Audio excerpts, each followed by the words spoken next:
It's pretty great to see like a 6'4" businessman walk in a suit, and then 20 minutes later he's hopping around in a squirrel costume with his little acorn. Yeah. We had this one guy come in. He was a biker. He'd killed somebody earlier that day, and I was like, oh, I'm gonna have to fight this guy later.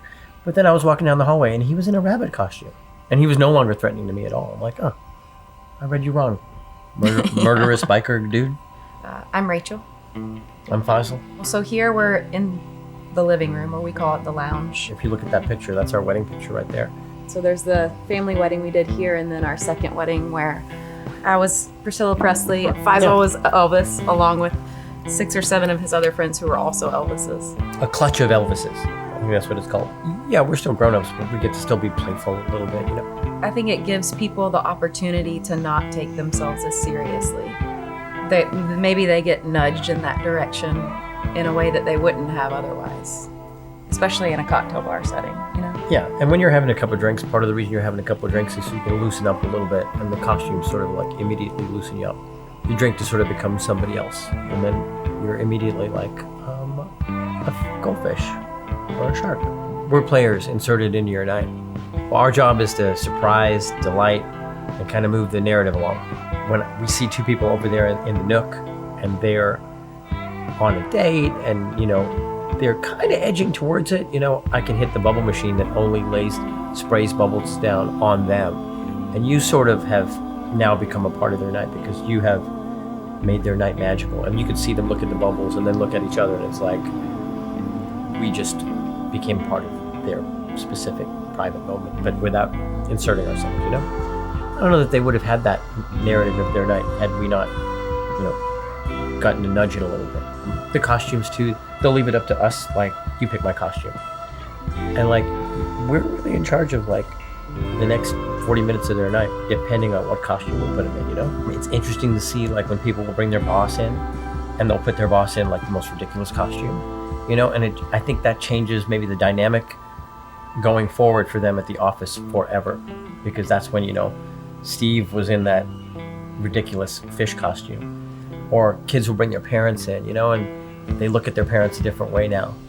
There's a little fireplace with trophies. Some are my trophies, some are my family's and regulars that have come in. Some regulars, yeah, who have that one trophy that they just love, like from whatever, and they brought it in, and you can see them like they're deep into their 40s, and they're like still like, oh, what's this whole thing? I don't know. And then they'll show their buddies, like, oh yes, I was a swimmer. Yeah. So the next room is the jungle room, and that's just sort of like a segue to the back, but the house music sort of cuts off, and it's just the sound of rain and thunder and birds and chirping and monkeys. I think you get lost in there a little bit too. Yeah.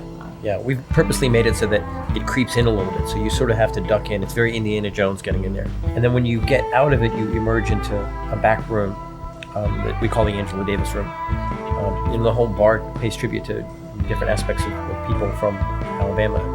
And that back room feels almost like a little basement man cave.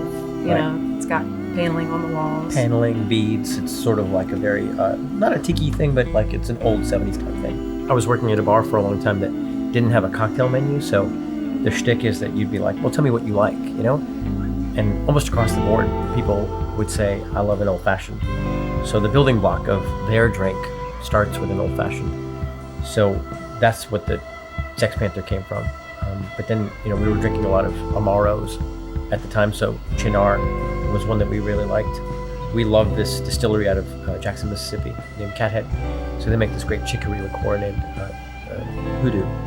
And so that, we flame a little bit of orange on it, so it's got a lot of sort of like components and a lot of texture, because there's the flame and there's a story to be told about, Cathead Distillery making this Hoodoo chicory liqueur. And then all of it is presented in this thing they're familiar with, the old-fashioned.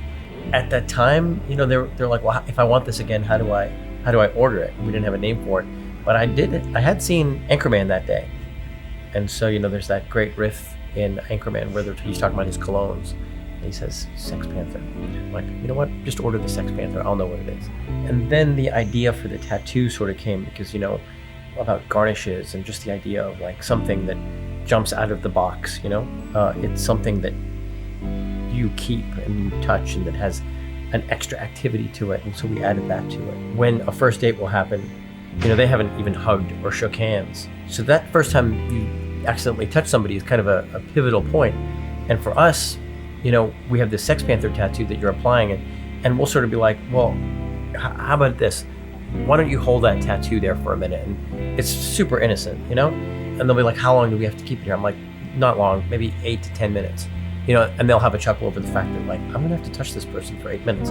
But then it kind of diffuses all that tension. And then next thing you know, they've moved 2 or 3 stages forward of how comfortable they are with each other, and that changes the entire night. They would have to have 2 or 3 drinks before that happened. And the tattoo does this really great thing where it tells people that you were at the Atomic Lounge without saying that you were at the Atomic Lounge, because Right. that tattoo's still on the next day if you wear it, or maybe the day So if after. you're But or if you're getting on an airplane the next day, someone's like, what's that all about? So that one isn't named after anybody, but everything else is named after a regular. regulars are kind of the lifeblood of any bar. I think especially any local bar or any bar in a small town. When we first opened the Atomic, we already had our cocktail menu, and we already had regulars that we'd had from previous places that we'd worked. I mean, I've been bartending in Birmingham now for 15 years, so I've had regulars, so those are the people that we really appreciate and try to work on. Yeah, we want to highlight them in that way. And if somebody has a drink that's on the menu, they get excited to come in and show their friends, like, my drink's on the menu. This really great thing will happen where Chase Lewis will be sitting at the bar and someone next to him will order a Chase Lewis. And we'll get to say, well, Chase Lewis is right here. And then they taste the drink and like, oh, your drink's delicious. Can I take my picture with you, Yeah. It's like, yes, Yeah. sure. Again, just one more way for us to sort of like highlight them. They'll keep you open, it's great if somebody from New York wants to write about you, or somebody from LA wants to visit you when you're here, but they're getting on a plane the next day, Mm-hmm. What makes or breaks a bar is the people that come in, day out, week after week.